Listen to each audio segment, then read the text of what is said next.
Hare Krishna. Thank you. Jai.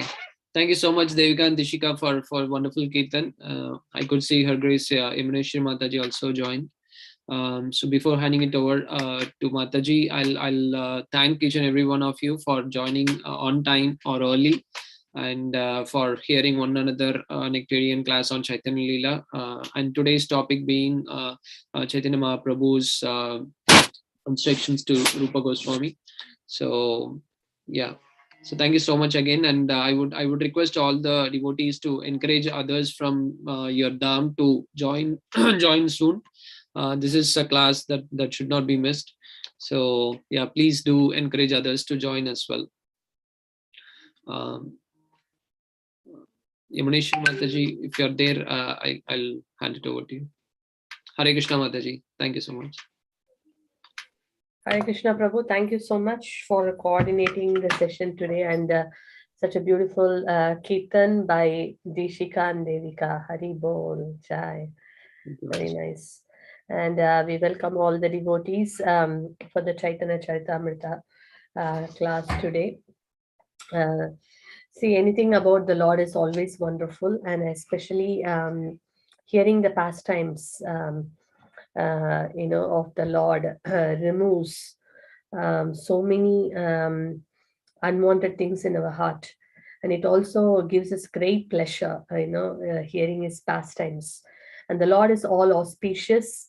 So when we hear his pastimes, we see that our life is also filled with all auspiciousness. It is mentioned that Ananda Simanai Niranande Durejai. There is no limit for bliss, and all the inauspiciousness goes far away. So everyone is looking for happiness. So when we hear the pastimes of the Lord, automatically we feel very happy. It is full of bliss. So it's very nice. We can, just by hearing about the Lord, we don't have to, those days people have to do severe austerities in order to get a lot of blessings.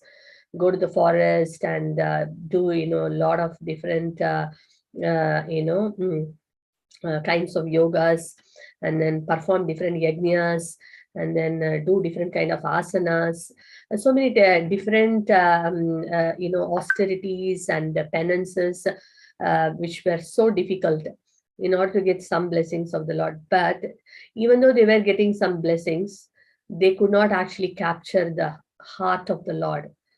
But the process of bhakti is so powerful, just by giving our ears on a regular basis. The scripture says that we don't need any qualification. Just by regularly lending our ears to the beautiful pastimes and glories of the Lord, automatically our heart will be cleansed and purified, and we see that everything in our life becomes auspicious. And not only that, we are able to truly purchase the Lord, because nothing else other than bhakti can touch the Lord. And today we are going to see a lot of wonderful pastimes, Lord Jagannath's devotees pastimes, and other pastimes from connected, to today's class from Mahabharata and other, Puranas, to see how bhakti is topmost. The Lord is not bothered about any other thing.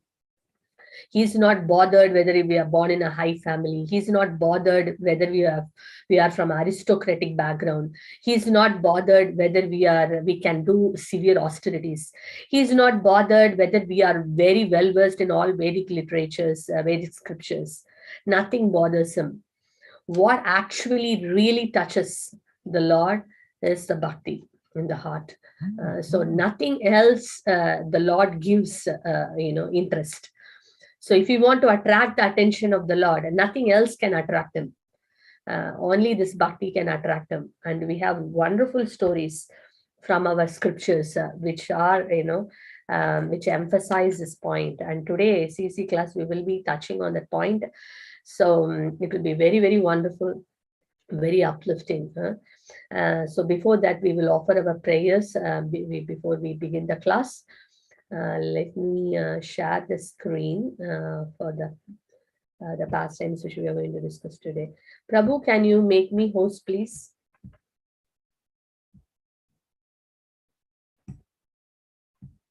Hare Krishna, Prabhu. Done, Mataji. Thank you so much, Prabhu.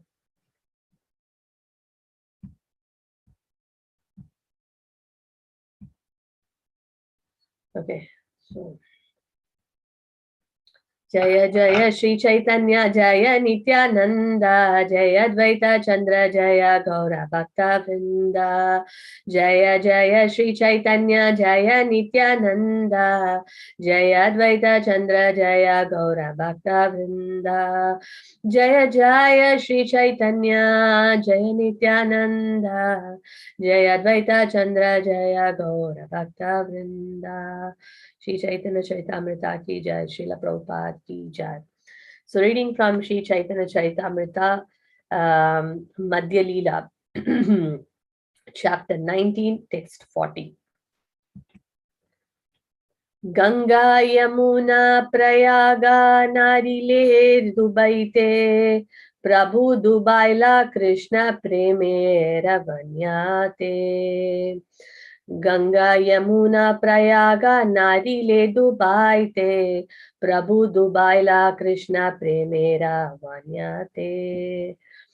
What is the meaning of this particular line? Very beautifully written. Prayaga is located at the confluence of two rivers. What are the two rivers? Ganges and the Yamuna.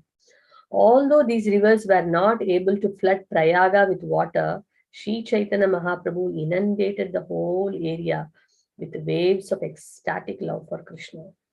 Prayaga is located at the confluence of two rivers, the Ganges and the Yamuna. Although these rivers were not able to flood Prayaga with water, Sri Chaitanya Mahaprabhu inundated the whole area with waves of ecstatic love for Krishna.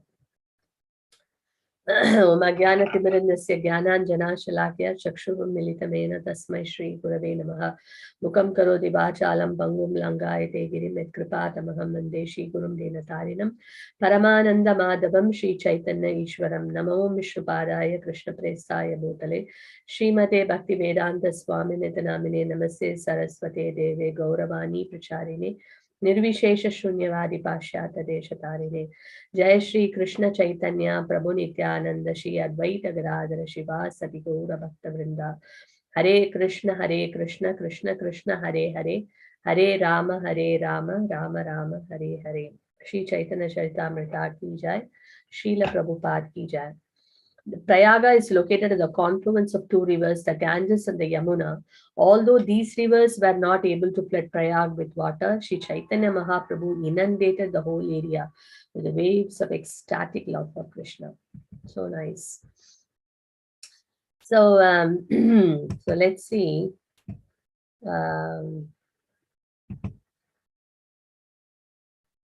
Okay. So today, before we start the session, it will be very nice to look back at what we have done in the last week. A couple of questions so we can see if anyone could answer that. Then we will go back. So the questions is the question, what I thought was a couple of questions. Okay. So last week, what was the session we had? What was the topic we discussed in our, you can use the chat box to answer the questions. What was the last week session all about? Just a little bit checking. Sanatana Goswami instructs. is instructed by Chaitanya. Sanatana Goswami instructed by Chaitanya Mahaprabhu instructs Sri Sanatana Goswami. Okay, yeah, it's all about Sanatana Goswami. Thank you, Mataji. It's all about Sanatana Goswami. We saw the PPT completely about Sanatana Goswami. Thank you, Mataji. Okay, so by the way, who is Rupa Goswami in the spiritual world? What is this? So whoever has answered, who have not answered can try to answer. Who is Rupa Goswami? So that today when we discuss, it will be very fresh. Who is Rupa Goswami in Goloka? I can see Manjari, Rupa Manjari. Yes, Tarni Madhuri. Yes, Rupa Manjari is the right answer. Thank you.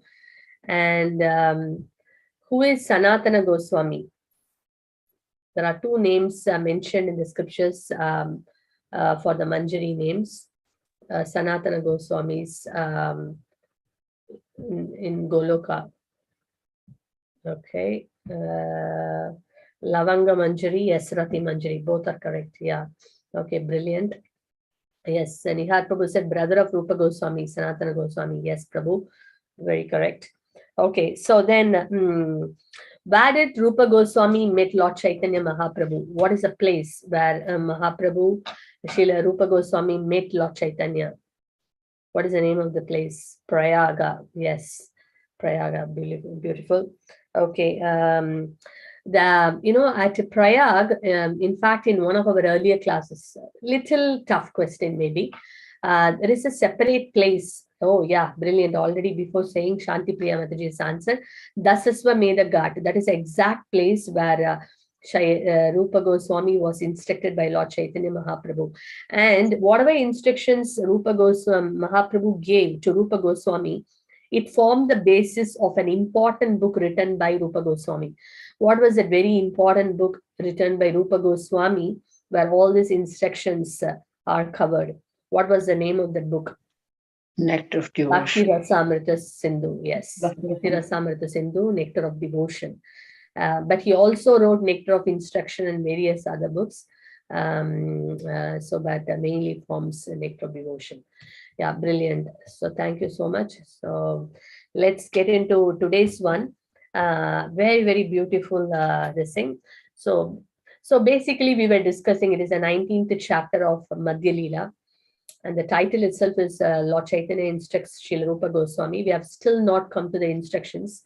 We are still in the very beginning portion of the chapter, where we saw how the Hussain Shah, Nawab Hussain Shah, he arrested both the brothers, right? Rupa Goswami, Sanatana Goswami, but Rupa Goswami escaped. And Rupa Goswami, very intelligently, he sent two people, to Jagannath Puri. That time Mahaprabhu was in Jagannath Puri. So he sent these two people to find out when Mahaprabhu would leave for Vrindavan, so that accordingly he can go and meet Mahaprabhu at Vrindavan. So the two people came back and informed Rupa Goswami, because, that Mahaprabhu has already departed to Vrindavan. And then the moment he got the news, somehow Rupa Goswami escaped. And then he wrote a letter to Sanatana Goswami saying that, I have kept 10,000 gold coins with a grocer, and you take that money and somehow, get out of this prison house and come to Vrindavan to meet us. So this is a letter he wrote to Sanatana Goswami, and he left. And he mentioned that I will be going with Anupam. Anupam is his youngest brother. So basically Rupa Goswami, Sanatana Goswami, and the youngest brother's name is Anupam. His original name was Sri Vallabha. Then later Mahaprabhu gave him the name Anupama Malik.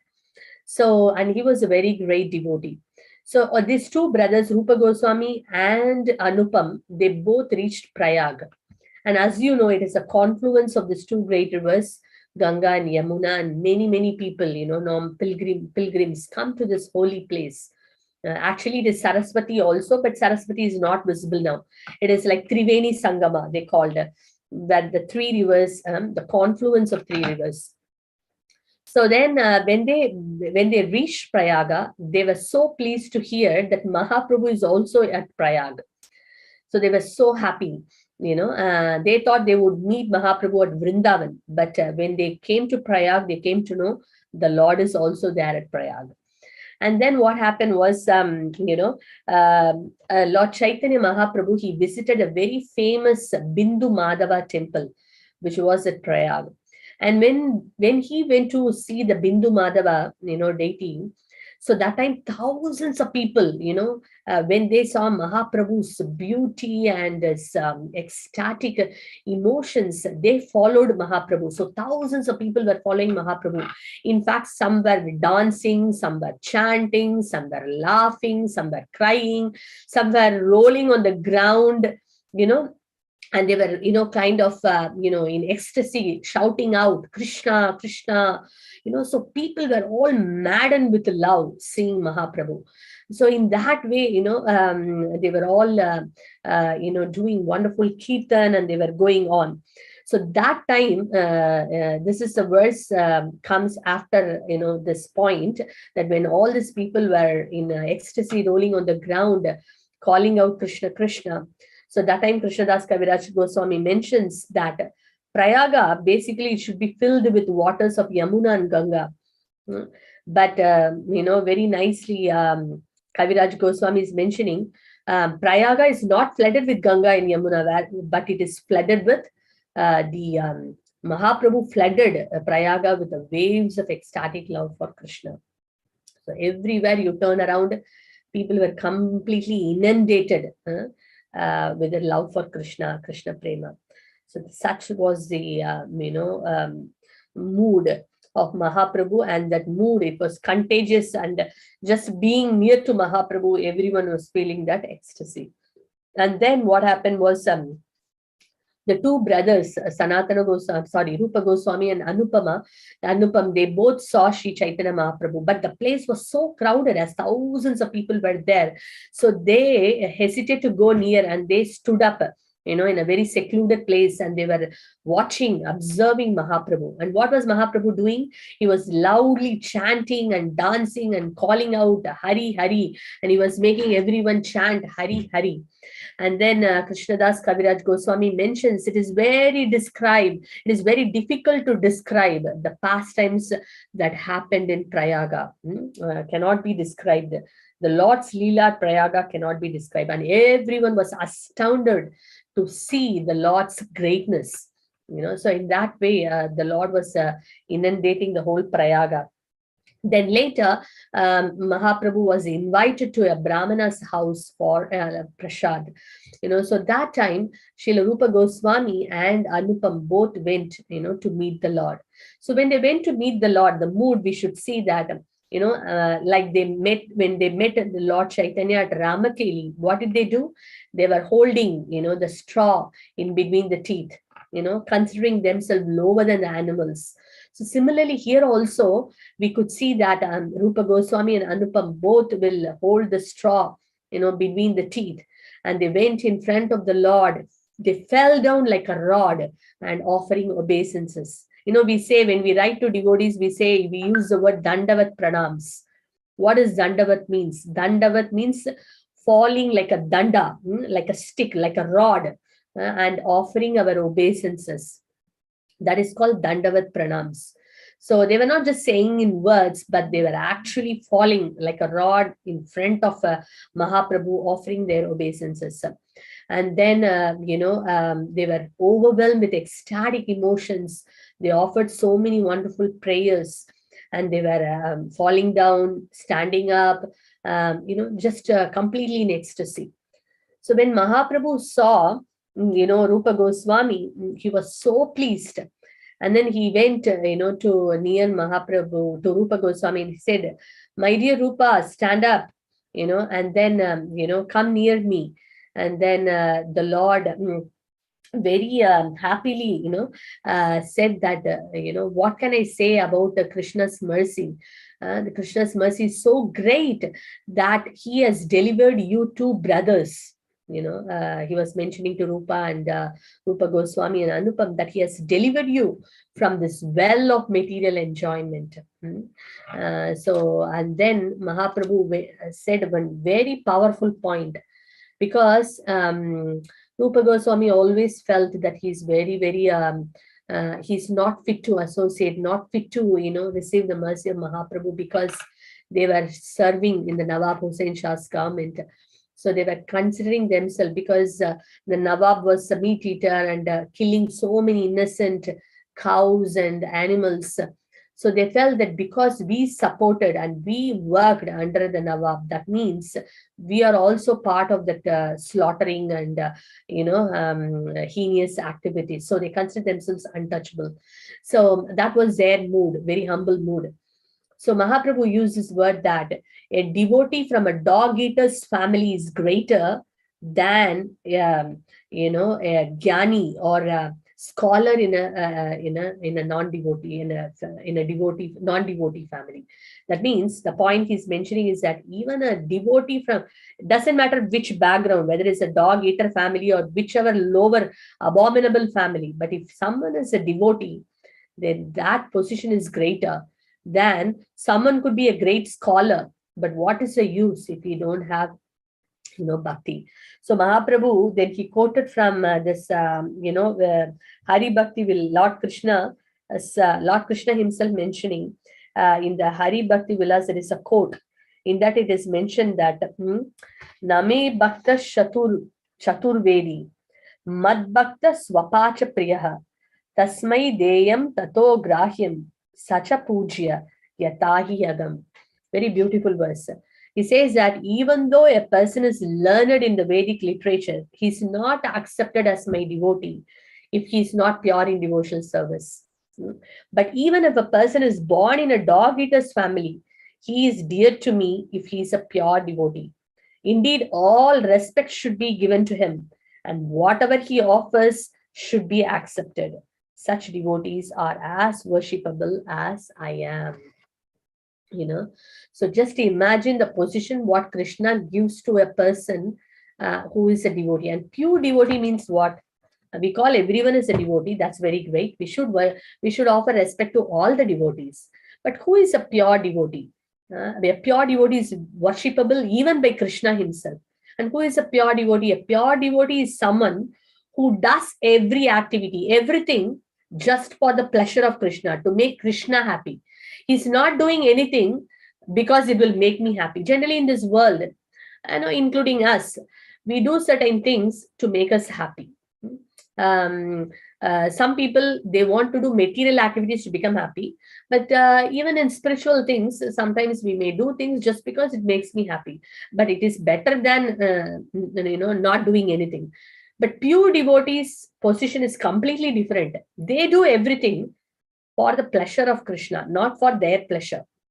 That's a difference. Say for example, we chant Hare Krishna mantra. Why we chant Hare Krishna mantra? We chant Hare Krishna mantra because it will give all auspiciousness. It will give us all blessings. It will remove so many sinful activities, sinful reactions. It will make our heart, purified. It's all good. It's all good reasons.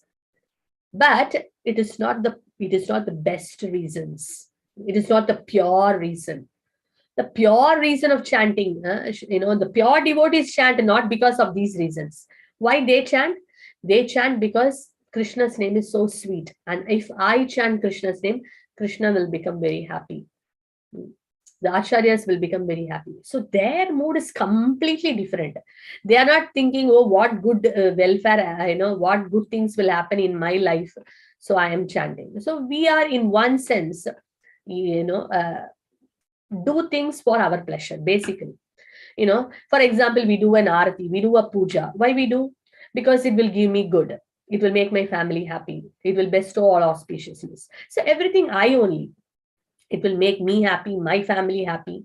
It is for my welfare. So we do worship also for our pleasure only. But pure devotees, they worship Krishna. Why? Arati. Rati means attachment. They do arati. Why? Oh, Krishna is so wonderful. Arati means welcoming the Lord. Oh, Krishna is so wonderful, so amazing. You're so sweet. And I'm so joyful, that to welcoming you. So that mood is completely different. There is no tinge of selfishness. That is a pure devotee. That's why the pure devotee purchases Krishna completely. because there is no tinge of I, me and mine. And how Krishna won't be under their control?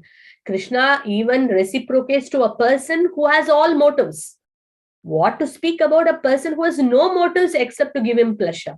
Just imagine in our life, we have a friend, and this friend, a selfless friend, say that he's not bothered, cared, even, I reciprocate to his love or reciprocate to him, but this friend is always very loving and kind and always in touch, always see that we are fine and doing good, always ready to help.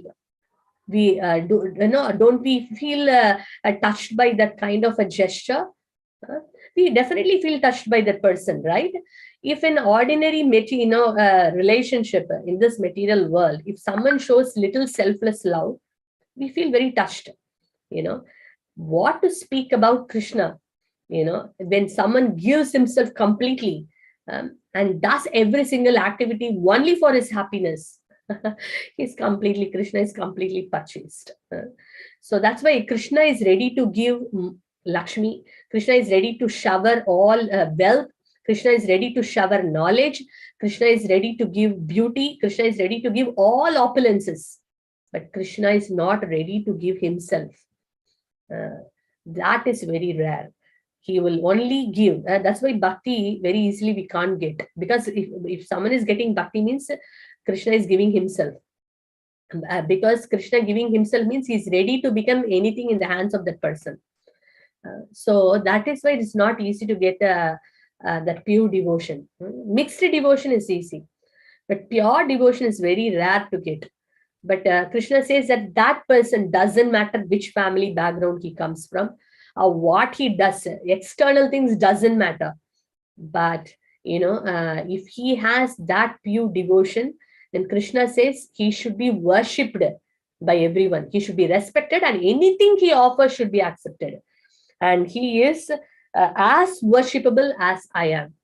So there are many, many pastimes, and I like to share some pastime from Lord Jagannath's pastime. Very, very, and Lord Jagannath, many of his devotees are from a very so-called socially, low families, low birth, and how Jagannath reciprocated to them amazingly, proving the statement that a devotee in a dog eater's family is greater than a non-devotee scholar. And Jagannath proves that, Krishna proves that again and again and again in the scriptures. So we see the example of many pastimes, and one of the pastimes which very frequently remembered is this very great devotee, Dasya Bauri. Dasya Bauri is from a very low tribal, family, and he was from a very poor background, and he was from a weaver, he was background, and and he was not a very like he will stitch some cloths and then he will go and give it to someone, and then whatever little money he was getting, he was maintaining his wife. Very, very simple life. In fact, he did not know what is good and what is bad, what is a pious activity, what is a sinful activity. No knowledge, absolutely no knowledge. But somehow or other, what happened was he will go to some Brahmana's house and he liked hearing kirtanas, and just by hearing the kirtanas of the Lord, he was feeling so happy. That's all. He had no knowledge, nothing. And then what happened at one point of time, he got, initiated. Somehow he got the mantra diksha, and then after that he started hearing about the Lord so much, and then he developed such a great love for him. And then he was thinking, when will I see this, this black-eyed Lord, the black-faced Lord, when will I see him? So he was always having this desire to go and see Lord Jagannath. So at one point of time he came to know that the devotees are all going to Jagannath Puri to see Lord Jagannath, because Lord Jagannath is going to come in the Rath Cart, and it's going to be such an amazing opportunity to take darshana of the Lord, in the chariot. So Dasya Bauri was so happy, so joyful, and then he was actually, he planned, to go and see the Lord. And when he went to see the Lord, when he saw the Lord with the very first time, he was so happy, seeing Jagannath, first time he's seeing the Lord, and his heart was fully, in a great ecstasy. And that time he was thinking, okay, I should take something to the Lord. And then he went to, he stitched one nice cloth, and he went and offered to one very rich man. And he said, and he saw a coconut, very nice coconut. And he thought, okay, let me take the coconut and offer to Lord Jagannath. And he told the man, whatever money, this coconut cost, you deduct from the cloth money, whatever, you can deduct and give me the remaining amount. But this man was so greedy man. He took the entire cloth and he said that, the coconut cost, is covered in this cloth only. And he did not give any money. But anyway, he took that and he went. And then Lord Jagannath was very, very happy, and he went, and he was not allowed, because as you know that he was from this very low birth and all that, and he was not allowed to go inside the the temple. So Dasya Bauri was standing in the Garuda Stamba and then praying to the Lord, to accept that offering, and the Lord Jagannath accepted the coconut from outside. And then not only then, later another time he would like to offer mangoes. As we all know, Jagannath loves mangoes. So he took some very nice quality mangoes, and then he took, to offer to Lord Jagannath. And then when he was standing in the Garuda Samba, all the Brahmanas came and they said that give the mangoes, we will go and offer inside to Lord Jagannath. And then they were all fighting, I will offer, you will offer, all fighting going on. Then he said that, no need, I will offer to my Lord. So he stood in front of the Garuda Samba, and then he offered to the Lord. And then what happened was, this mangoes, when he showed, and praying to the Lord, my dear Lord, please accept this humble offering. And these mangoes were disappearing. And when all the mangoes disappeared, the Brahmanas were wondering, oh, is it he's doing some black magic or what, that all these mangoes are disappearing. So then Dasya Bauri said, you go inside and see, the Lord has eaten all the mangoes. And when they went and saw all the seeds and the peels of the mangoes, inside the altar, and the Lord has accepted the offering, and they felt that, oh, Dasya, you're such a very great devotee. And they fell and they came and then fell at the feet of Dasya Bauri and asked forgiveness. And in the previous story, the coconut story, before he could not offer directly. Actually, he sent this coconut through some devotees who are going to Jagannath Puri to offer. And he told them to one of the Brahmana, you go and offer this coconut standing in front of Garuda Samba, tell my name, and I've sent this offering. And then you tell the Lord, if you like, you please accept the offering, if not, give back. So this Brahmana was laughing what he's telling. Okay, anyway, out of curiosity, he stood in front of Garuda Samba and he said, Dasya Bauri has given this. You, my dear Lord, you please accept, otherwise I will take back. And the right hand of the Lord came and then took the coconut. So just imagine, here we see he's from a so-called, apparently, in a social eyes, from a very low birth. No education at all, because he didn't even know what is pious activity, what is a sinful, and no idea. But only ingredient, only thing what he possessed was devotion. He had such a devotion for Lord Jagannath. So after this, all the village people were, overwhelmed to see Dasya's love, and then they all started calling him Baligram Dasa. So he became a very known devotee. So we see that no background is required. In Lord Jagannath pastimes, many devotees like that. Salabega, from a social point of view, he is not even a Hindu, and from a family of dog meat eaters, and but yet, Salabega pray to the Lord, my dear Lord, I am walking and coming. You are sitting in your Nandi Gosha. I have so many miles to cross and come and see you, but please do not go away. I wish to see you, in the chariot. Please wait. And the Lord waited there in the Nandi Gosha. The king was trying his best to get the horses, elephants to move the chariot. The chariot is not at all moving an inch.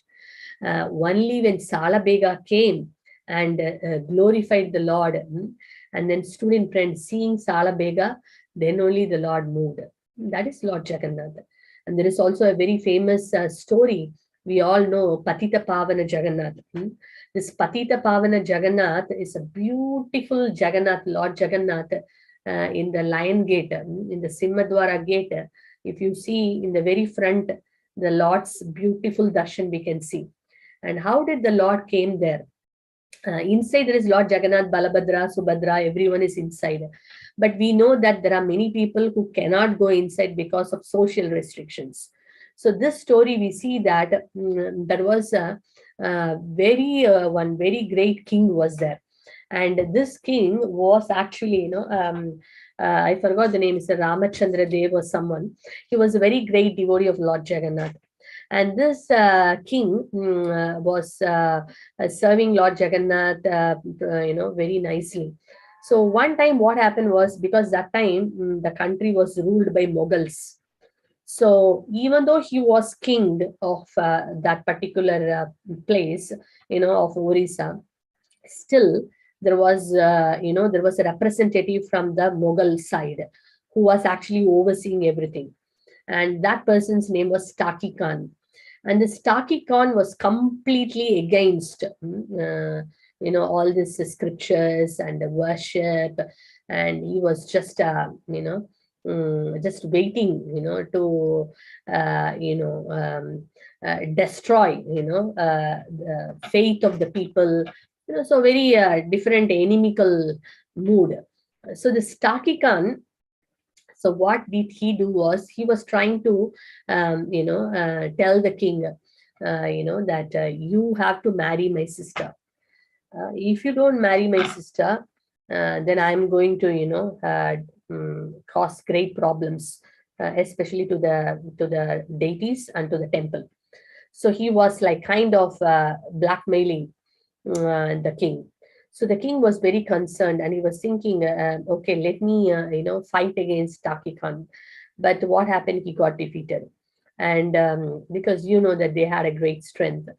And then he got defeated, and then he was just thinking, if I don't marry his sister, then, then all our, the temple will be put in great trouble. So to protect Lord in the Lord's temple and the worship, let me, marry the sister. So he has to change the religion. So he was ready to do that just to protect, the worship and the Lord's temple.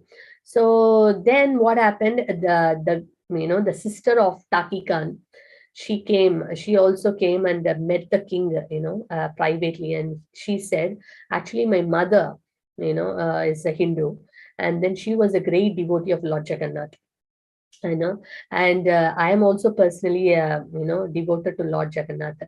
Just to marry me as because that will protect Lord Jagannath's temple. Even I am concerned about that. You do not have to live with me.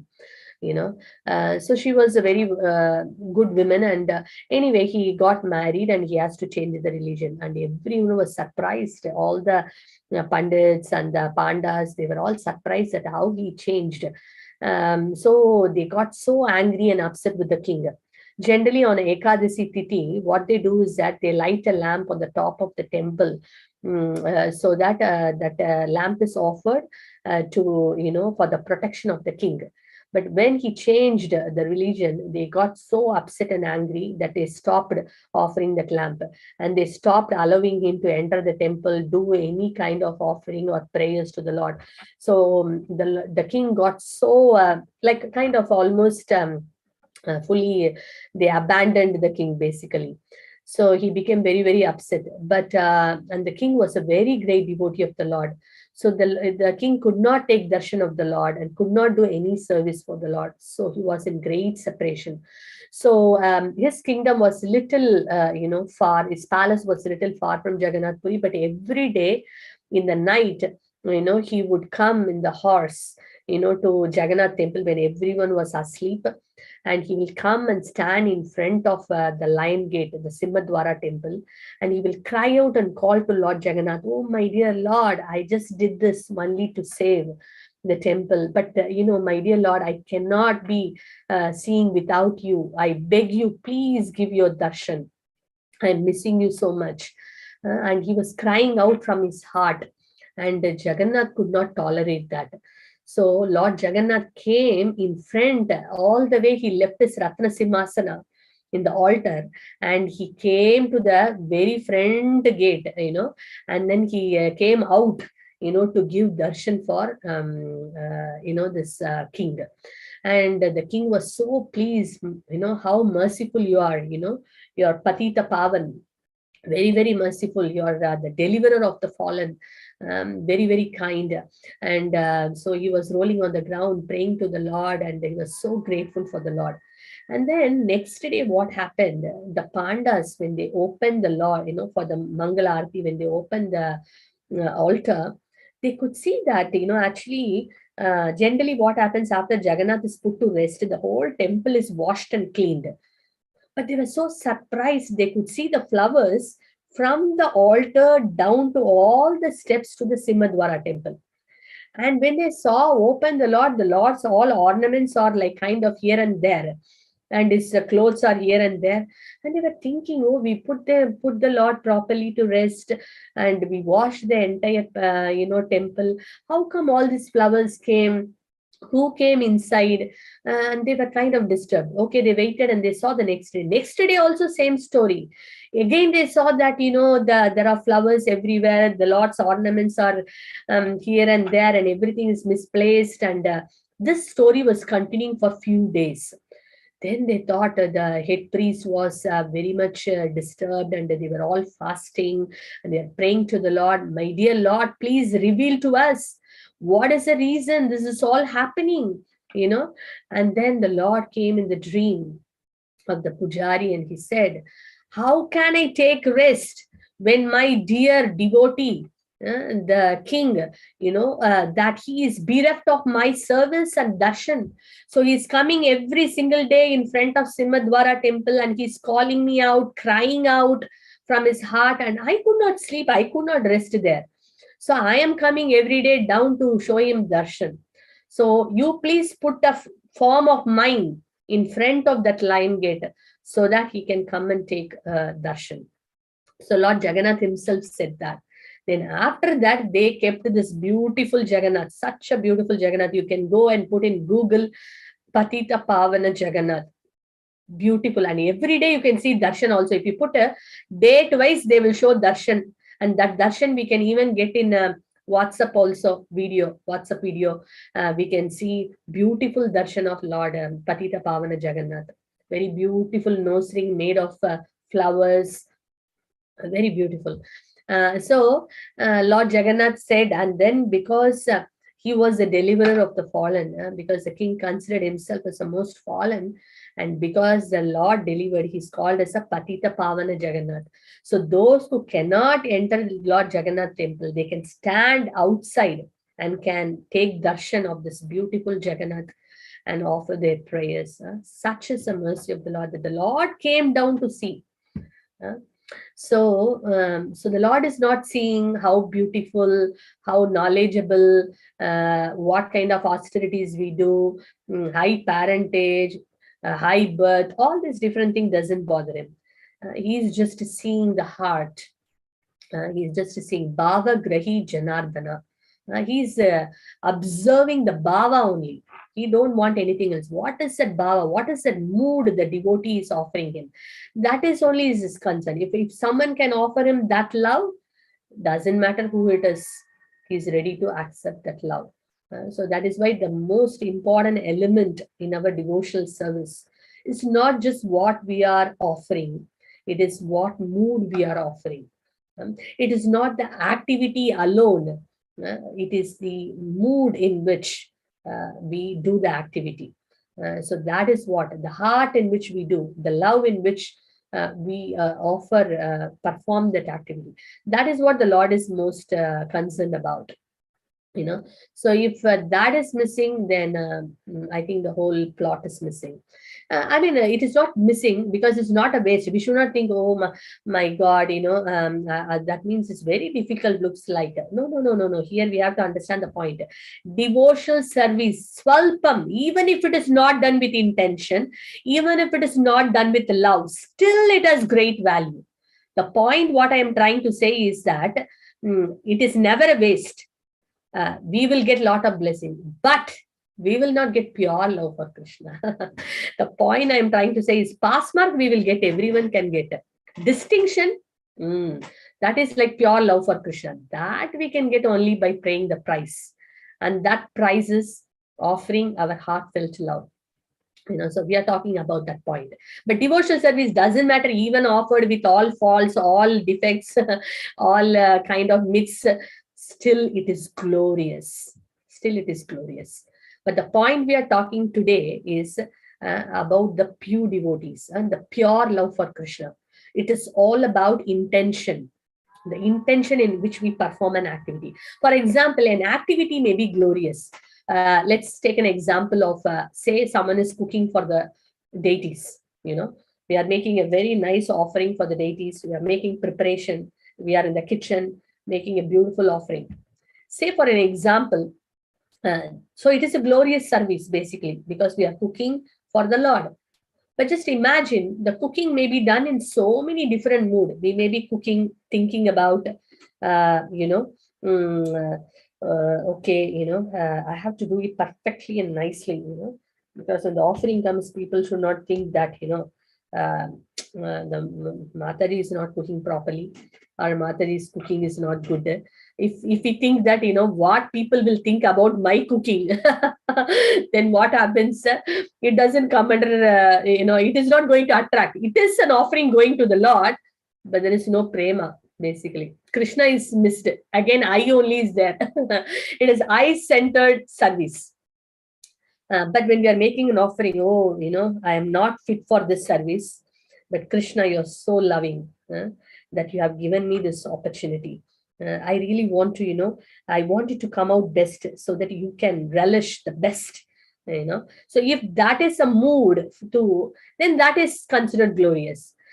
So we can have hundreds of different intentions while doing a service.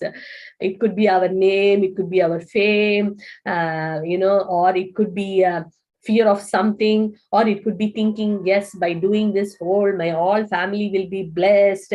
I will be blessed with all opulence. I will be removed. All miseries will be removed. Anything it could be. So many fruitive mentality could be there. But what is attracting the Lord is that if someone is really doing for me, if they are keeping me in the center, that's what Krishna is saying. Who is in the center? Is I in the center or Krishna in the center? That is the trick, or that is a point to be considered in every devotional service.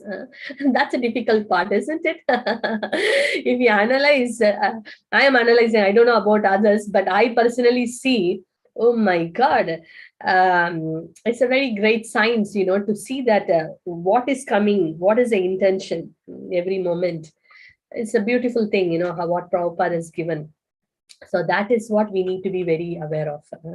We can see this example from Mahabharata. The example we all very, very well know. Vidura and Duryodhana, Duryodhana also invited Lord, right? Invited Lord Krishna for a lunch, royal lunch. Full, decorated palace, and, all the comforts and all the maid servants are there, to serve the Lord. And the way he invited the Lord is like, yes, Krishna, come on for a lunch, like that kind of a proud invitation. And what did Krishna say? I know. Krishna knows the heart of people, right? So Krishna rejected his proposal. Duryodhana was so proud calling Krishna with that, come for the lunch. But whereas Vidura, he didn't have anything. And it's also, you see this considered case from a lower birth, apparently from a social point of view. And nothing he had in his house, even to offer a mat. Nothing was there. And his wife was looking around what to offer. Nothing is there. She ran into the garden and see, some bananas are there. Okay, pick the bananas. And she didn't know where to make Krishna sit. And then she's coming and peeling the bananas and then giving the peels to Krishna and throwing the fruit, And Krishna is relishing the peels. Wonderful. Relishing and eating. And then Vidura is coming and saying, oh, my dear Lord, oh, my dear wife, what you're doing? You're giving the peels to the Lord. The Lord says, oh, it's so wonderful, so amazing, so sweet, so nectarian. Bhava Grahi Janardana. It's not, Krishna don't have to eat the peels or not to eat to the fruit, right? What is the matter for him? He creates, he's a creator. He can make, he thinks the bananas can come, anything can come, right? He is not looking for all these things. He is looking for bhakti. So cooking and offering to the Lord, Bhoga, is not that Krishna is hungry or that, if you don't give me idli or sambar today morning, he's fasting. No, Krishna is self-sufficient, Atma Rama, fully self-satisfied. But this cooking and Bhoga offering is a medium by which we can express our love. That's the thing. And that feeling of, oh, Krishna will be hungry, I have to make something for him. That's a personal mood. The Lord is there from the morning. He has wake up and he did not eat anything. Let me offer something to him. I'm doing with that mood that it should come nicely so that the Lord can relish. Oh, if I put so much of masala, so much of chili, how the Lord can eat? It will burn his tongue, And if you put too much salt, oh, then it will not be very pleasing to him. So thinking in that mood and cooking is a completely different angle. So that's what is actually pure devotion all about.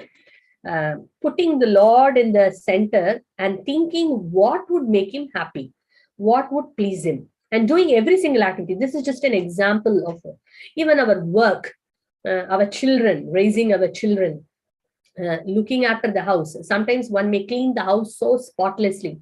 For what? So that everyone comes and appreciates, oh, you're spotlessly keeping your house. What a wonderful, you are amazing. You keep everything very fantastic and very nice. Not that we're becoming a cleaning maniac. Not in that sense. But we like to clean the house so that, the Lord is residing in the house. Let me try my best to clean so that he resides in a clean place. So it's totally the intention. What for am I doing? Am I keeping I in the center and doing things, or am I keeping Krishna in the center and doing things? So this can be analyzed at every single activity in our life. So that is what Krishna is looking for. So that's why bhakti is not, pure bhakti is not easy. It's rare. So that's why in the Nectar of Instruction, Nectar of Devotion, Sri Rupa Goswami mentions pure devotion is rare to achieve. Devotion we can get, mixed devotion. But pure devotion is, because pure devotion means Krishna is sold out. He will become puppet in the hands of that person. He says dance, he will dance. He says you sit, he will sit. Like that. He becomes a puppet in the hands of the devotee. That's why he became a chariot driver of Arjuna. Because Arjuna was a pure devotee. So Krishna is ready to do, okay, you want me to drive this side or left side? Okay, I'm going left. You want right side? Okay, right side. You want to be quiet? Okay, I'm quiet. Whatever you say, I will do. Because Arjuna was a pure devotee. So like that, we see how Krishna becomes puppet in the hands of his pure devotees. And he tells to the gopis also selfless love. And what is that selfless love they had? When Krishna said to Narada Muni that, I have a severe headache, for my headache. So what can we do, my dear Lord? Okay, you get me the dust from the, my devotees. And if you apply on my forehead, my headache will go. So then he ran to even to the greatest, you see, there are great devotees and there are topmost devotees also. Then he went to all the brahmanas who are performing sacrifices and, said, oh, you please give your dust. They said, oh, what are you talking? How can we give our dust to the Lord? We should take the dust of the Lord and apply. We will go to hell if we apply if we give our dust. So they are thinking, I will go to hell. So like that he is running. Okay, I'll go to the Pandavas. Pandavas saying, oh, they are worshipable Lord. How can I give the dust? Even Pandavas refused. The queens in Dwaraka, they refused. Oh, he's our husband. Husband is worshipable. How can we give our dust to Krishna? So they refused. Everyone refused. So even Narada Muni, he himself is a devotee, but he did not think like that, So he also did not give. So then he came running to Krishna. Nobody is ready to give. Then Krishna says, oh, did you go and see that the cowherd women, in Vrindavan. Oh, I didn't go there. Okay, you go there. So they're all actually, on the banks of Yamuna, singing the glories of the Lord. And when Krishna came, Narada Muni went, they were all so eager. Oh, what is our Lord doing? Okay, he's having a headache. They became very upset. Okay, what should we do? The next question is, what should we do? The answer was, okay, he needs dust. That's it. One question. Okay, how much you want? Give me. We are ready to go. They were ready to jump in Yamuna, and so that they can give. Narada Muni stopped. Wait a minute. Wait a minute. You know what are the consequences? We are not bothered about your consequences. Don't waste time. No. You see, listen. You will. If you give the dust, you will go to hell. You will suffer. No problem, hell or heaven, we don't care. Don't talk, waste your time, and waste our time. And then jumped into Yamuna, came, and then they put their feet on the dust, and then they gave sacks of dust, to Narada Muni. Take and go immediately. You go. So that was the mood. We don't bother where we go, hell, heaven, what suffering. Not bother. Our only concern is that Krishna's headache should be, cured. So that's our problem. That's our concern. So just imagine, selfless, completely selfless. So that is very, very rare, very, very rare. Our aspiration is that we should become pure. We should get that pure bhakti. Currently, we don't have. We agree what is our position. We don't want to falsely think I have pure devotion. We don't have pure devotion. We have mixed devotion. But it's okay. We are very grateful for all the acharyas, devotees, spiritual master Krishna to give us, to bring us to this level. So we should be very grateful. At the same time, we should aim for the real goal. Top goal is pure devotion. How can I actually come to that stage? That means every activity we should have homework. Every day when we do things, we should see how many I is there, me is there, mine is there. Okay, slowly check out. Okay, let me put Krishna there. Okay, let me try to put it. We won't be able to remember that all the time, but we want to make an attempt. Every time we want to make an attempt. Okay, oh, I is coming. Okay, excuse me, my dear mind. I want to put Krishna here, and then do it. So every time we are making an attempt, because we are not spontaneous devotees. We are not Raganuga Bhaktas. Raganuga Bhakta means it is spontaneous. But we are not Raganuga Bhaktas. We are Sadhana Bhaktas. That means we should put an effort. So we should every time put an effort. Oh, I is coming there. Stop. Okay, let's put Krishna here and then try to do this activity. Okay, I'm cleaning the house. Okay, I is coming there. This will look nice. So I feel good. All these different things are coming. Okay, take this eye out, put Krishna there. Krishna will be happy. Prabhupada said, cleanliness is next to godliness. Prabhupada said we should keep it clean. Okay, let me do in that mode. So like that, every activity, when we start make an attempt. We may fail, no problem. Making an attempt itself is glorious. Trying to become a pure devotee or making an effort to become a pure devotee of the Lord. That means what? Making an effort to make Krishna happy. That itself is glorious. Even if we fail, it is a glorious attempt. And then Krishna will see, oh, this fellow is keep on trying.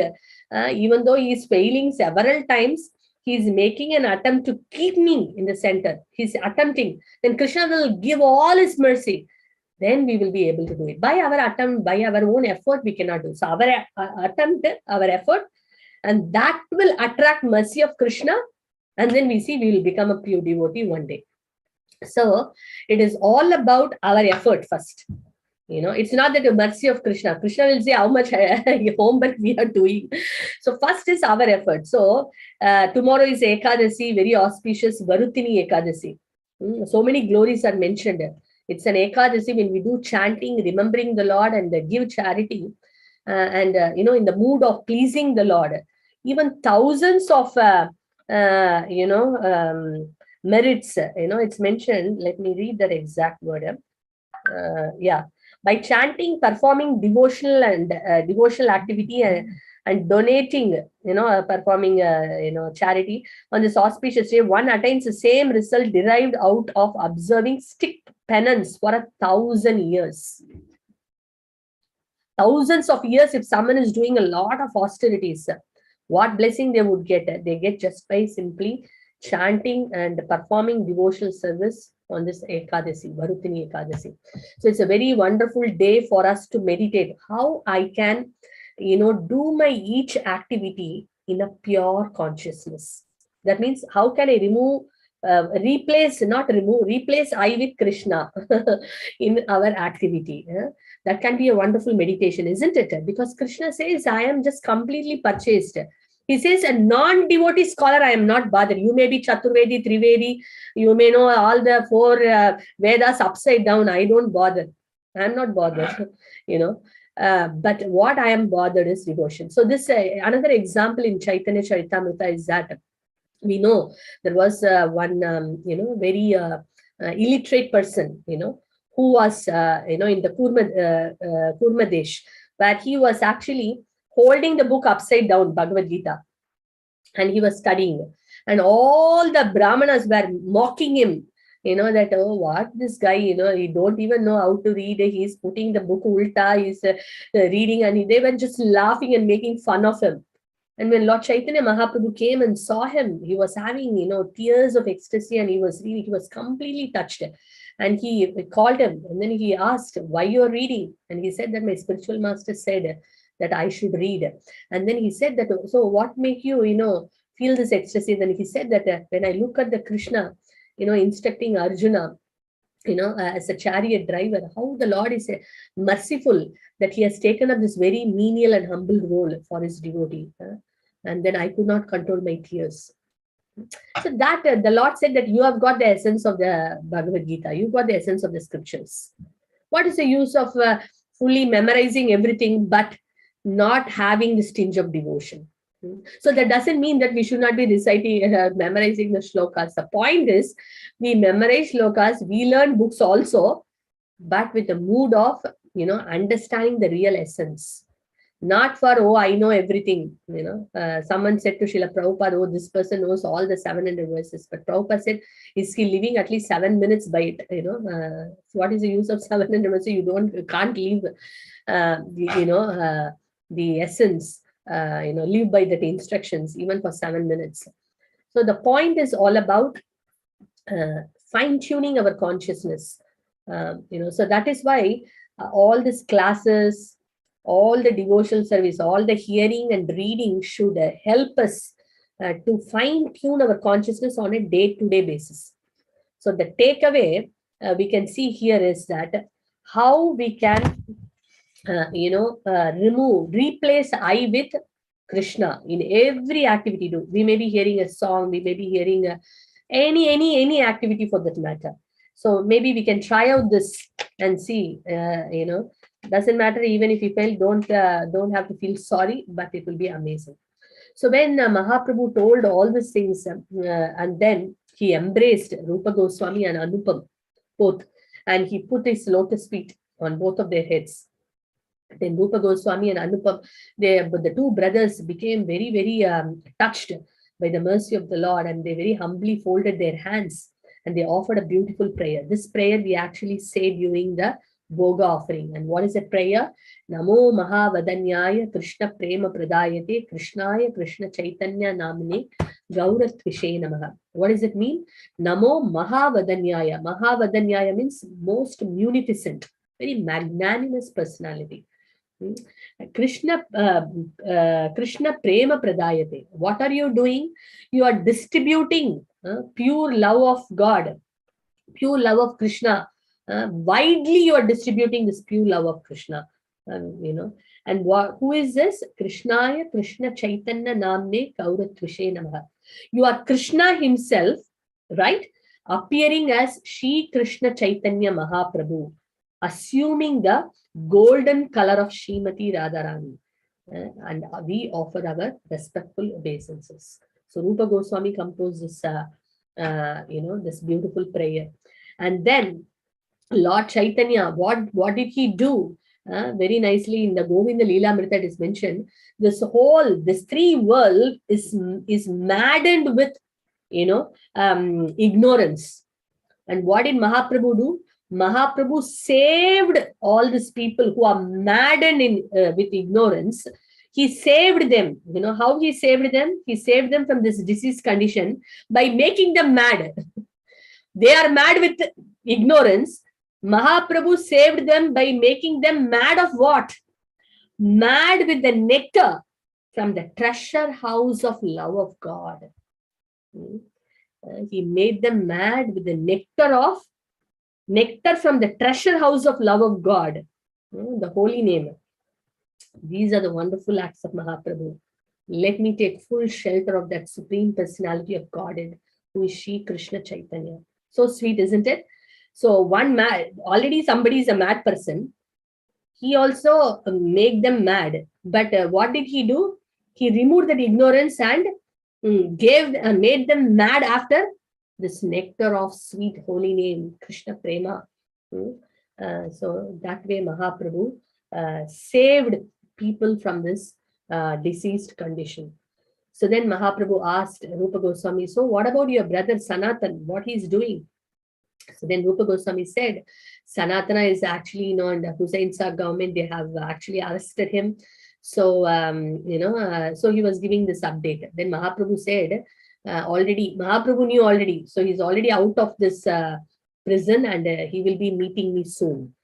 So Mahaprabhu told that. Then later, Balabhadra Bhattacharya, who is accompanying Sri Chaitanya Mahaprabhu, he, took the Lord, for lunch, and the Rupa and Anupama also followed them, and they also, got the remnants of Sri Chaitanya Mahaprabhu, and in that way, they had a wonderful association with Mahaprabhu.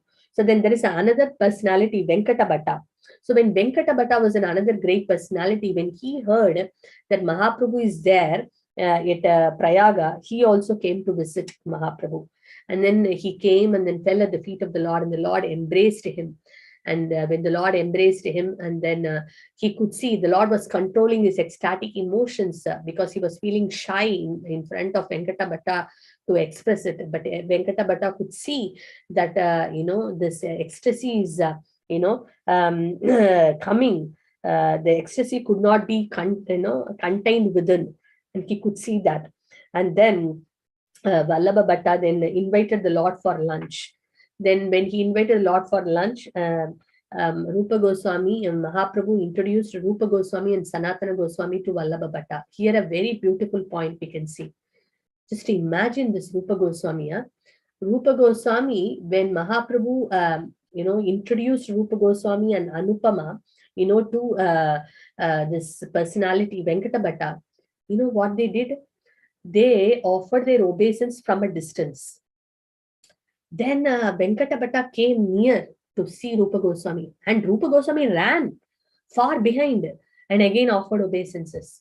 And then he told, I am an untouchable and sinful personality, please do not touch me. Then Vallabha Bhatta was surprised. And then Mahaprabhu very, very nicely he told, in a way that Venkata Bhatta could really understand the essence. What is that? He said, don't touch them. Actually, they are from a low birth. And then he said, you are a follower of Vedic, injunctions, and you are very well experienced in all the yagnic, sacrifices. You are from a very aristocratic, background. He was actually in a way slightly mocking Venkata Bhatta because, you follow Vedic injunctions, you perform all Vedic sacrifices, you are from a very aristocratic, background. But Rupa is like, from a very simple thing. Actually, indirectly, he was telling that these things cannot attract me, you see.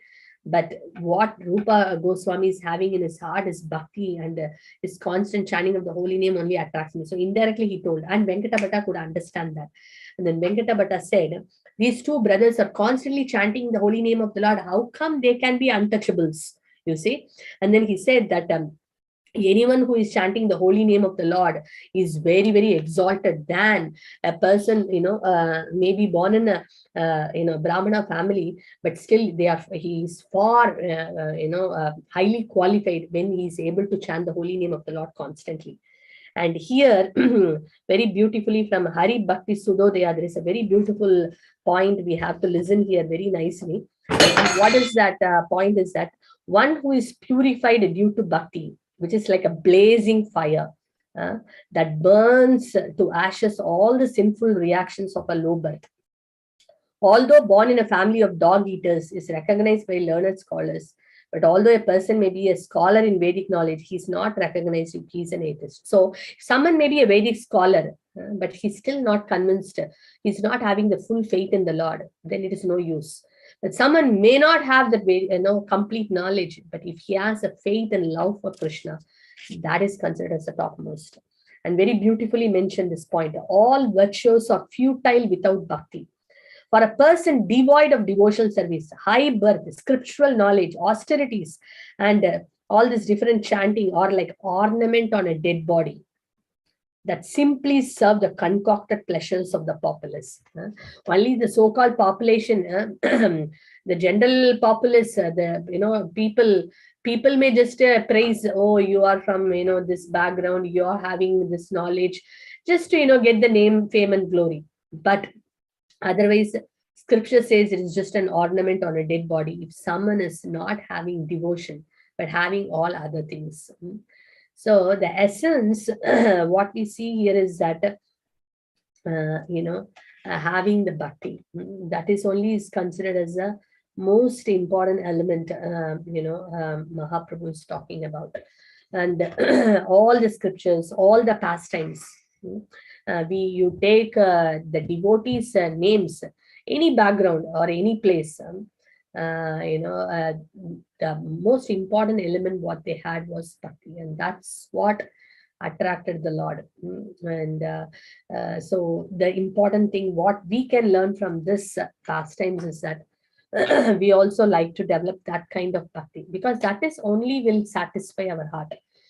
Everyone is trying to get some temporary happiness. Okay, I will do this, I will get some happiness. I will do that, I will get some happiness. I will do, that ajna, this performance, this, offering, just to get some little happiness. But it's not completely satisfying our heart. It is like a drop in a desert.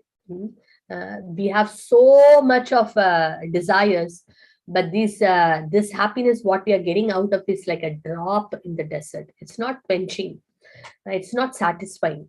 But pure devotional service, when we start to perform pure devotional service, that is to do everything for the pleasure of Krishna, not thinking what will happen to me, will it make me happy, my senses will be happy, and not caring for that. If we start redirecting our consciousness towards pleasing Krishna, automatically, all happiness comes. That's the only way we can truly be happy. Otherwise, these all things only can temporarily make us happy. And we were running behind this kind of happiness, not just in this lifetimes after lifetimes after lifetimes, and we are not happy still. So why not go to something which we are not saying, which scriptures, all the scriptures are saying. Krishna himself says, and Sri Chaitanya Mahaprabhu, he is also saying about pure devotional service. All the acharyas are telling, aim for pure devotional service, because that will truly satisfy the soul. Yayatma suprasiddhati. It will supremely satisfying. What is that? It will supremely satisfy the soul. What is that? Ahaituki apratihata. The unmotivated, unbroken love for Krishna, for the Lord, will completely satisfy our heart, and we don't have to worry, because Krishna will give complete protection. We don't have to separately ask for this, that, and that, and this. It is like a complete package. We just aim at pleasing Krishna, and all other things, whatever is required in our life or whatever is needed for our journey, that will be automatically provided. But we don't do that because we will get this. We are just truly trying to satisfy Krishna, truly trying to satisfy the Lord. Then we see that we are completely happy. That's what, I read this quote recently. It's a very beautiful quote by Solina Jayapatak Maharaj. She has mentioned, when we do devotional service, when we do devotional service properly, then what happens? We feel very happy. And when we feel happy, Krishna becomes more happier. So I'm paraphrasing. I will try to see if I can get that one. That is very true, because when we actually do in that consciousness of devotional service, I'm trying to get that one, when we try to do devotional service in that mood, then what happens? We feel true bliss, because we are trying to satisfy Krishna. When you try, it is like pouring water on the root, right? When we pour water on the root, what happens? Then automatically all the leaves, plants, all the twigs, stems, branches, everything gets completely nourished. Similarly, when we do perform devotional service with the mood of pleasing the Lord, then what happens? We also become completely happy, because we are trying to make Krishna happy. When we try to make Krishna happy, Krishna makes us fully happy. So that is what is the thing. I'm just not able to get that one. Let me see whether I'm able to get that, or if someone is able to get that for me also, fine. Very nice quote and very true.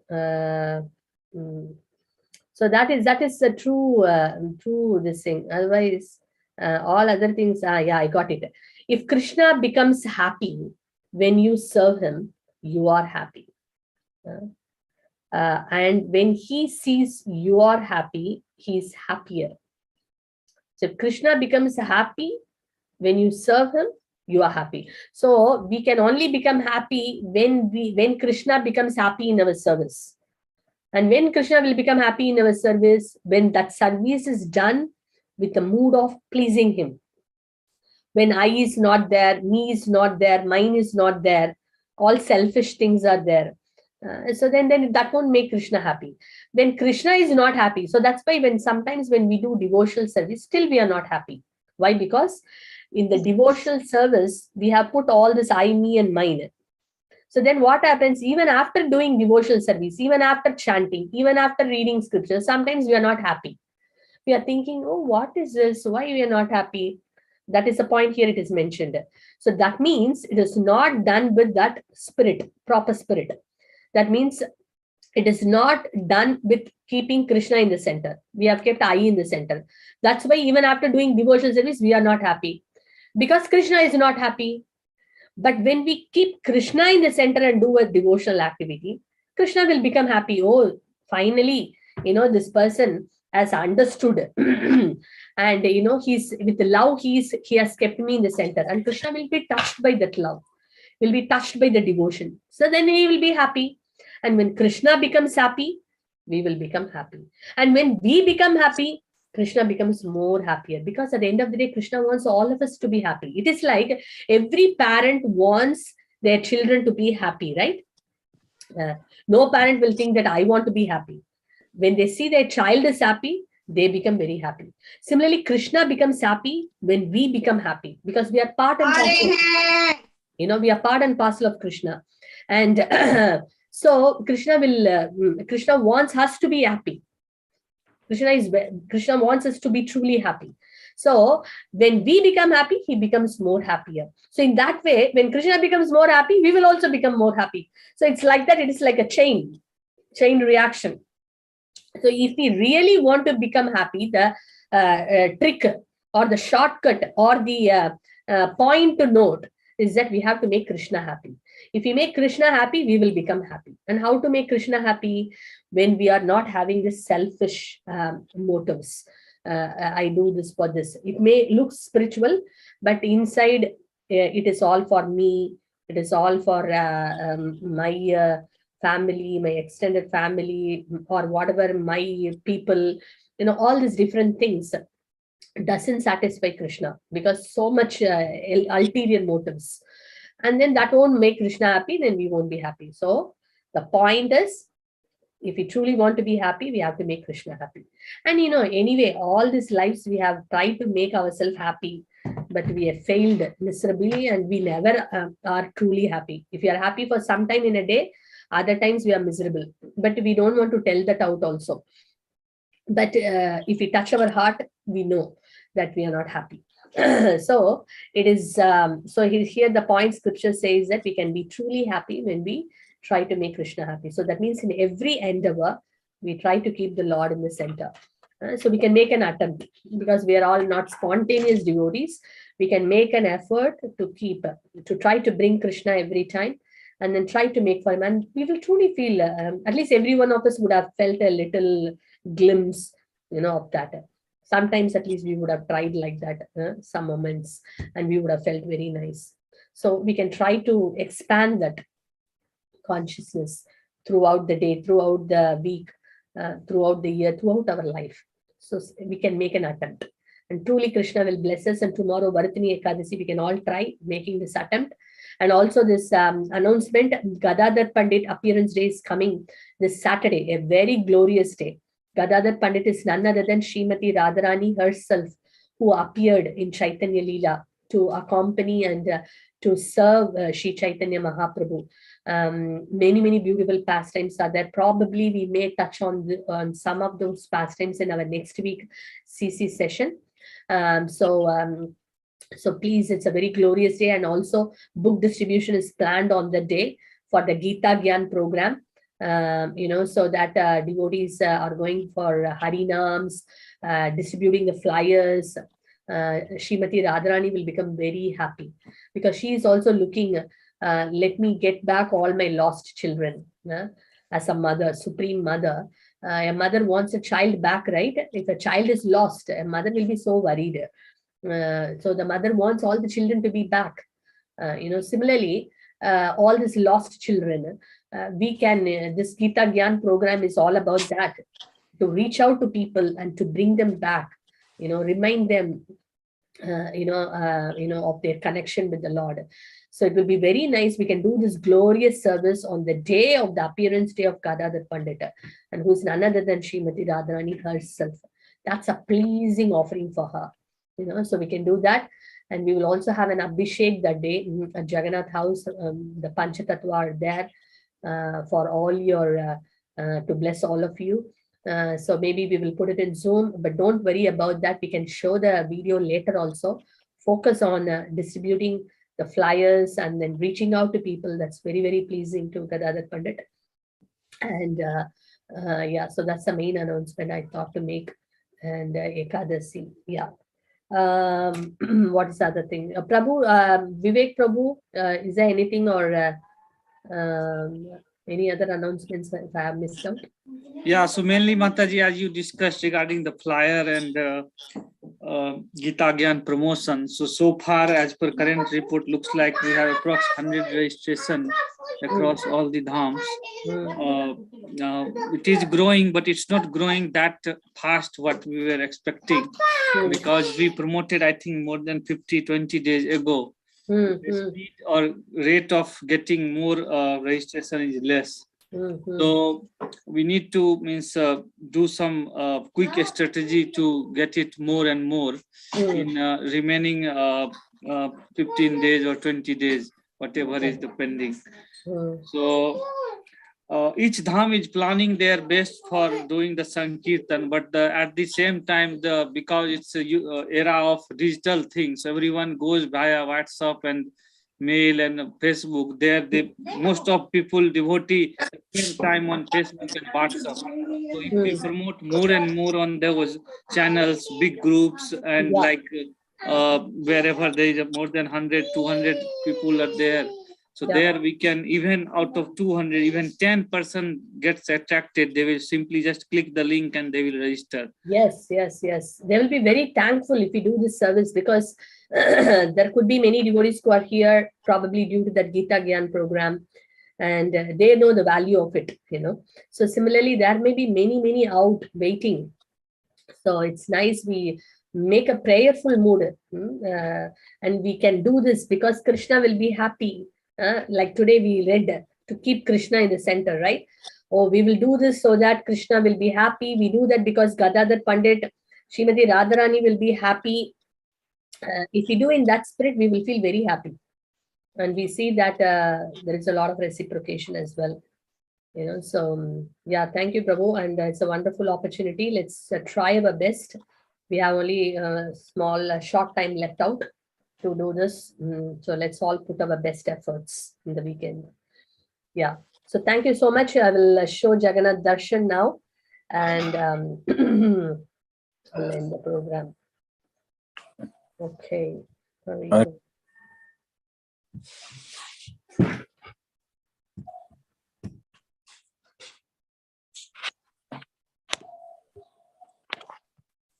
Krishna Ratiraj Prabhu, do you want to say something? Yes, Prabhuji. Today is one of our devotees' birthday. The Mataji's name is Maladarani Mataji, Tanivel Prabhu's wife. So I just wanted to, it'll be nice to get blessings to pray for that Mataji's progress in Krishna consciousness. Sure, Prabhu. So is Mataji is ready for with cakes and Sorry, what's that, Prabhu? Hare Krishna. Yes, Prabhu. Hare Krishna, Dandavat Pranam. Dandavat. Today is Maladarani Mataji's birthday. Mataji is Tanivel Prabhu's wife. They have come from, they moved from Dubai to UK now, Mataji. So it's Mataji's birthday today. Oh, she's there? I think so, Mataji. Okay. If she's there, we Hare can. Krishna Mataji. Yes, Mataji. Oh, Mataji is there. Oh, Jai Haribol Mataji. Very happy to see you. Sorry, I think I'm not. Prabhu, can you see me? I think. yeah, we can see you, Mataji, but your Screen share. screen sharing is also there. So Oh, screen sharing is there. Okay, let that be there. You can see me in another one. so I will just stop participant sharing so everyone can see Jagannath. Yes. Okay, Jagannath, I will show soon. Maladarni Mataji, very beautiful name. Mala Darini Champakalatta. Wow. Very beautiful name, Mataji. And we wish you a very happy Krishna conscious birthday. And I think both of them are doing wonderful service. Isn't it, Prabhu? Short time. Maybe you can say a couple of words. Mataji is at Prema Shakti. I think yes, Mataji, she's online. Yes, Hare Krishna Mataji, Dandavat Pranam to all the devotees. Yes, wish Maladarni Mataji a very happy Krishna conscious appearance day. I've known Maladarni Mataji from 17 years, Mataji, so we've studied together actually. Wow. Yes, Mataji, so we studied physiotherapy together. From the day she heard about Krishna consciousness in 2014, she really took everything really, really seriously, and she's been doing service from day one, very close to heart. Even I was sometimes making fun of her. Even during college days, she was not studying well, but Krishna conscious books, she really studies really diligently all Srila Prabhupada's book. And the way she has progressed in KC is something really, really, inspiring to see. The way she has brought up both her children, and as well as she's been a tool in Middle East for many souls to get connected to Krishna consciousness, as well as her mood is always, she's so sincere that she wants to do everything in Krishna service. They were hosting program and she's been preaching kids from many years now. And even before she moves to UK, she took up the service of preaching our kids, our teens, BV Mataji. So basically, even though, they have not met you and Arvind Prabhu, Supriya Mataji and Manohar Prabhu, we've been talking a lot. They were so keen to come and join East London congregation. And that is the main reason actually they moved here as well. They wanted to serve along in the association, Mataji. So please, pray for her as well as Tanivel Prabhu's blessing, Tanivel Prabhu, so that they can be a tool in Srila Prabhupada's mission, so that they get empowered and to serve, Guru and Gauranga. Yeah, very nice, wonderful. Yes, I got the opportunity to meet them in a temple, isn't it? When they came to see darshan of Sri Radhalandanishwara. So we could meet them. It was wonderful that they made the effort to come here. So let's all of us can chant together 3 times for Mataji, happy, healthy, Krishna conscious life ahead in the service of Guru Gauranga and Vaishnavas. So let's all chant 3 times. Hare Krishna, Hare Hare Krishna, Krishna, Hare Krishna, Hare Hare Hare, Hare Rama, Hare Rama, Hare Rama, Hare Rama Rama, Hare Hare, Hare Hare Krishna, Rama, Hare Hare Krishna, Rama, Hare Rama, Hare Rama, Hare Rama, Rama Rama, Hare Hare, Hare Krishna, Hare Hare Rama, Hare Krishna, Hare Hare, Hare Rama, Hare Rama, Hare Hare, Hare Rama, Hare Rama, Rama Rama, Hare Hare. Jai Hari Bol. So once again, happy Krishna conscious birthday, Mataji. And you can get Lord Jagannath blessings here. Jagannath darshan. Panchatattva are there. God Nitai. Everyone's blessings you can get. And all the devotees. It's very wonderful that today all the Vaishnavas were there assembled, also giving their good wishes and blessings. So it's a very, very special birthday for you. Thank you so much, Mataji. Hari Bol, Hare Krishna. So very nice. So Jai Jagannath, Jai Baladev, Jai Subhadra Maharani, Sudarshan Chakra ki Jai, Shri Panchatattva ki Jai, Gomanita ki Jai, Srila Prabhupada ki Jai, Jai Premanande, Hari Hari Bol. So Varadini Ekadasi, auspicious day. Every day is auspicious. Ekadasi is very, very dear to Krishna. Again, it's a dear day of Krishna. And especially as the quote goes, chanting is very dear to God.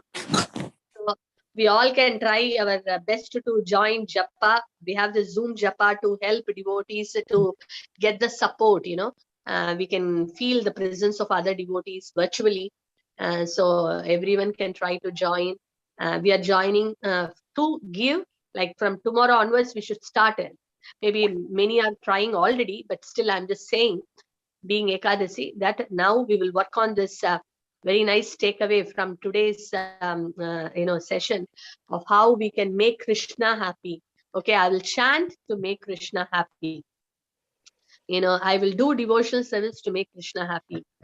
So like that, every activity to make Krishna happy. So tomorrow we will all try to join Zoom, chant, because Krishna will be very happy chanting in the association.